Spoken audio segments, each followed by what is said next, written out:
Right then, let's talk about something truly special. A proper hug in a bowl. I'm talking about caldo gallego, a gorgeous, hearty soup, all the way from Galicia in northern Spain. It's the kind of food that makes you feel good from the inside out. Proper comfort food. Traditionally, the Spanish mums, granddads would make this with pork, giving it a deep, salty and smoky flavor. It's a classic for a reason, born from those green, misty hills. You can just imagine it warming you up on a chilly day, can't you? It's simple, rustic and absolutely delicious. But listen, here's the brilliant thing. We can create all that same comfort, all that same deep, soulful flavor without any meat at all. Yes, you heard me right. We're going to make a vegan version that is so rich, so smoky, and so satisfying that you won't feel like you're missing a single thing. This is all about clever cooking, using beautiful vegetables and one or two magic tricks to build up layers of taste. It's about celebrating what nature gives us. So forget what you think you know. We're going on a little journey to create something that's not just a substitute, but a beautiful dish in its own right. The secret to this isn't complicated at all. It's about respecting your ingredients and understanding what each one brings to the party. All right, first things first, every great soup starts with a brilliant base. This is where we build our first layer of flavor. So don't rush it. Get your biggest, heaviest pot or Dutch oven. Put it on a medium heat. Drizzle in a good lug of extra virgin olive oil. About 2 to 3 tablespoons. Don't be shy. Good oil is flavor, my friends. Now, chuck in your diced onion. We're looking for one nice big one, finely chopped. Give it a stir and let it do its thing. We want to hear that gentle sizzle, the sound of flavor being born. Keep those onions moving around the pot for about 5 minutes. You're not looking to get a lot of color on them. What you want is for them to go soft, sweet, and a little bit translucent. This step draws out the natural sugars in the onion, creating a sweet, mellow foundation. It's a simple step, but it makes all the difference. Patience here is key. Let them sweat and release that lovely flavor into the oil. It's going to smell amazing already. Now for the magic. Once your onions are soft and happy, add your garlic and that all-important smoked paprika. Get a couple of cloves of garlic, chop them finely and drop them in. Then add a good heaped teaspoon of smoked paprika. Now, this is crucial. Cook this for about a minute, stirring constantly. Be careful, smoked paprika is delicate.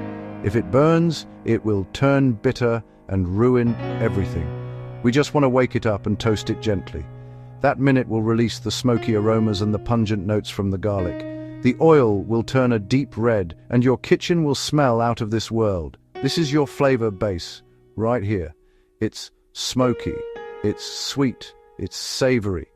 You've taken 3 simple ingredients, onion, garlic, and paprika, and with a bit of heat and love, you've created the soul of your caldo gallego. Brilliant stuff. Now we're ready for the next stage. Okay, our flavor base is smelling incredible. Now it's time to add the heart and soul of the soup, the potatoes. I like to use a good starchy potato for this, something like a Yukon Gold or even a Russet. They break down beautifully and make the broth really creamy.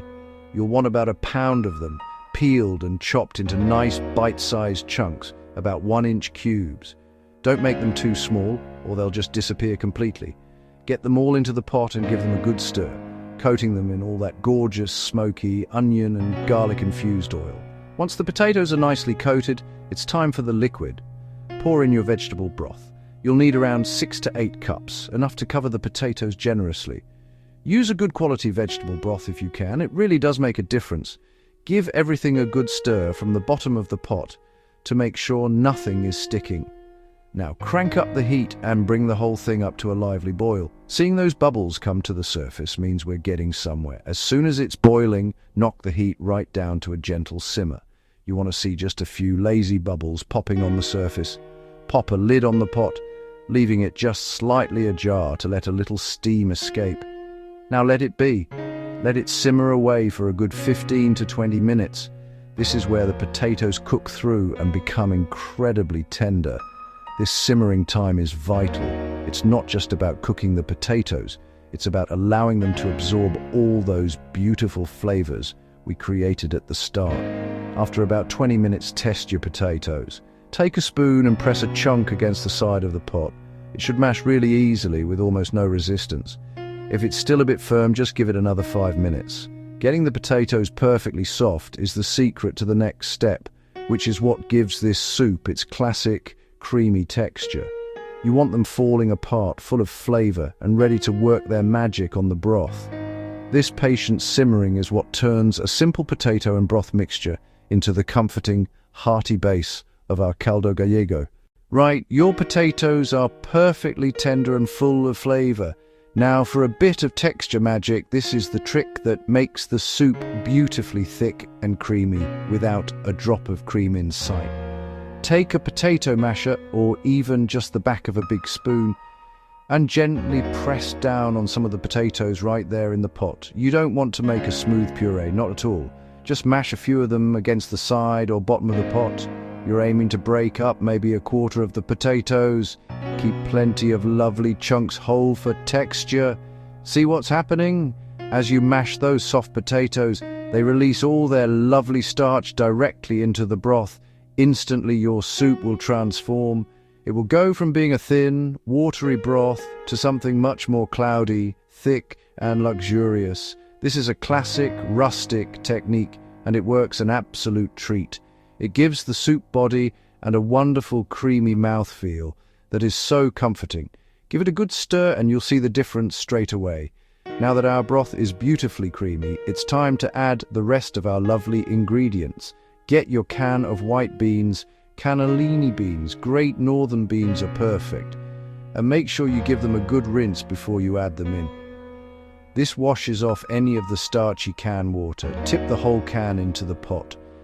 These beans add a lovely soft texture and a good bit of protein, making the soup even more substantial and satisfying. They don't need to cook, just to warm through, so they go in near the end. Next up, the greens. This is what brings a bit of freshness and earthy flavor to the party. In Galicia, they use a local green called Grelos, but beautiful kale or collard greens are a brilliant substitute. Make sure you've taken out the tough middle stalks and chopped the leaves into ribbons. Now add a massive handful into the pot.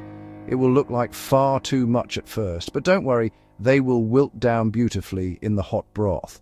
Give it all a gentle stir to submerge the greens and let the soup simmer for another 5 to 10 minutes. This is just enough time to soften the greens and heat the beans through perfectly. Okay, have a look at that. Your soup is done. The greens have wilted into beautiful dark ribbons, the broth is thick and creamy. You've got lovely chunks of potato, soft white beans swimming in there. The whole thing smells absolutely incredible. Warm, smoky, and deeply savory. Now for the final and most important touch, seasoning. Have a little taste. Does it need salt? Does it need a bit of freshly cracked black pepper? Season it carefully, tasting as you go, until it tastes absolutely perfect to you. Remember, good seasoning brings all the flavors to life. Once you're happy with the seasoning, turn off the heat. Now for a final touch of luxury, get your best extra virgin olive oil and drizzle a good glug over the top of the soup. Don't stir it in completely, just let it pool and swirl on the surface. This little bit of raw, fruity olive oil at the end adds a lovely richness, a beautiful shine, and a final peppery note that just finishes the dish perfectly. It's a simple chef's trick that makes a world of difference, lifting all those earthy, smoky flavors and making them sing. It's the final flourish on your masterpiece. Now it's time to serve up. Ladle this gorgeous, thick soup into big, warm bowls. Make sure you get a bit of everything in each spoonful. The creamy broth, the chunks of potato, the soft beans, and the silky greens. The beauty of this dish is in its rustic simplicity. You don't need any fancy garnishes. The best, and in my opinion, the only thing you need alongside this is a good hunk of crusty bread. Something with a nice, chewy crust that you can use to mop up every last drop of that incredible broth from the bottom of the bowl. There you have it, a bowl of pure, unadulterated comfort. Each spoonful is a journey of textures and flavors. You get the creamy, starchy broth, The soft bite of the potatoes, the hearty beans, the slight earthy chew of the greens, all wrapped up in that beautiful, gentle smokiness from the paprika. This is more than just a soup. It's a feeling. It's a dish that proves you don't need meat to create something with incredible depth and soul. So go on, make a pot, share it with people you love, and enjoy that warm, cozy feeling. Lovely jubbly.